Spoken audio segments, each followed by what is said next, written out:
Hi there. In this video, I'm going to show you how to use page 13 of the English Language Proficiency Standards Guidance Document to help you code your ELP standards correctly. Okay, or a little bit easier. All right, so first we got to choose our grade level and then which standard. So since week 3 was about technology, I know we're on week 4, I'm going to use a resource that you might like. It's called Flippity, and it's got a lot of different little things that you can easily take a spreadsheet and make like little online games and stuff. And I use this one a lot when I can't decide stuff. It's random name picker. So anywho, all right, so first let's flip for the grade level. What grade level standards will we use? 4 through 5. Okay, so we're going to pick 4 through 5. All right, let me get that. 4 through 5. Here we go. That's 2 through 3. Here we go. 4 through 5. Okay. All right, so now which standards of 4 through 5 will we pick? Oh, geez. Okay, so which standard number? Here we go. Which one will it be? 8. All right, so standard 8. Okay, so we are doing grades 4 through 5 and standard 8. So I got my standards here. 4 through 5, I'm going to go to standard 8. Okay, and then I got to go back to page 13 of my guidance document. Okay, so I'm going back to my guidance document and I'm going to go all the way down to page 13. Now, if you notice on page 13, you've got your 2 diagrams here. So figure 3, the first diagram on page 13, is the suggested coding for reading foundational skills. So that was the week 2 assignment. Well, we are now working on the other 10 standards.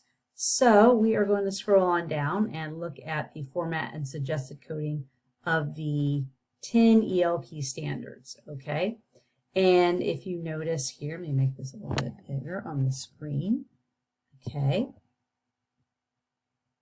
Basically, the way you're writing this out is you put the grade level, you put EL, so they know that, so that you know it's ELP standards, the grade level band, okay, and then the standard, all right, and then the number, like the level and the number. And then when they say verbiage, basically just the words that are describing what the standard is, okay?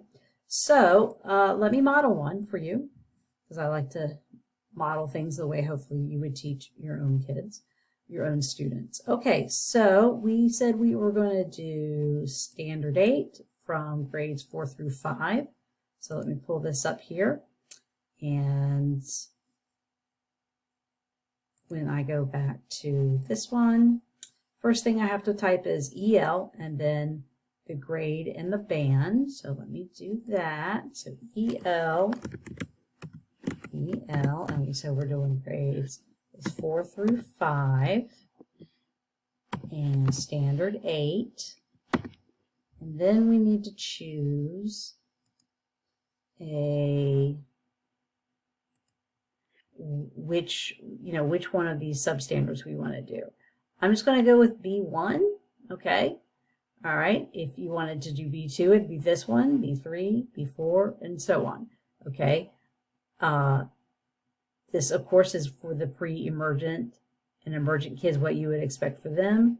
The basic column is the basic level, and then intermediate would be for the higher kids, more advanced ELs. So I'm just going to go with B1. It's kind of nice in the middle of the road.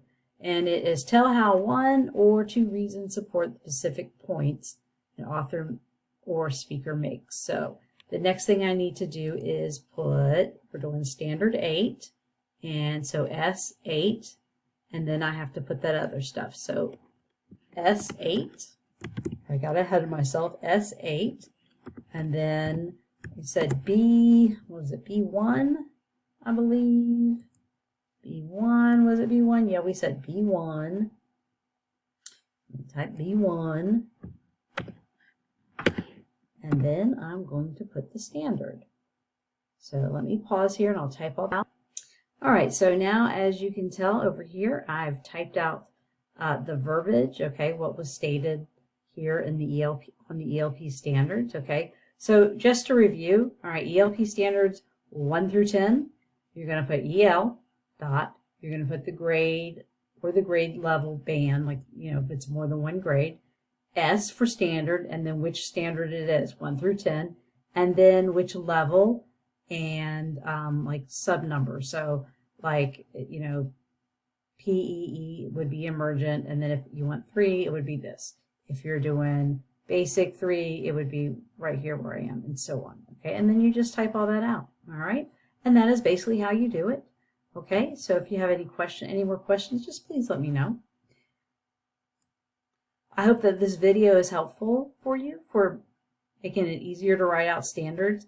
One of the things that I emphasize is standards because when you are in a classroom, this is something that your administrators will expect that you know and that you're teaching and that you have displayed on your board. So I hope this is helpful.